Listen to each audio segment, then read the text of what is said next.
علم دولت سے بہتر ہے کیونکہ یہ آپ کی حفاظت کرتا ہے، جبکہ آپ کو مال کی حفاظت کرنی پڑتی ہے۔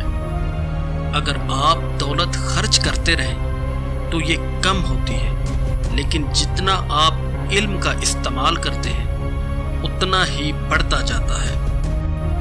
غصہ آگ کی مانند ہے، جس کے پاس ہے اسے جلا دیتا ہے۔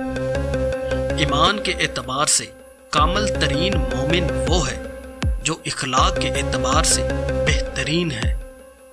تم میں سے بہترین وہ ہے جو سب سے زیادہ نیک ہے۔ مومن میں دو خصلتیں ہونی چاہیے، ایمان اور حسن اخلاق۔ اپنے والدین کے ساتھ اچھا سلوک کرو اور تمہاری اولاد تمہارے ساتھ نیکی کرے گی۔ اللہ کے نزدیک سب سے زیادہ محبوب عمل وہ ہے جو مسلسل ہو، چاہے وہ چھوٹا ہی کیوں نہ ہو۔ جو شخص اس پر راضی ہو جائے جو اللہ نے اسے دیا ہے، اللہ اسے اس میں برکت دے گا۔ علم بڑھاپے کے سفر کا بہترین سامان ہے۔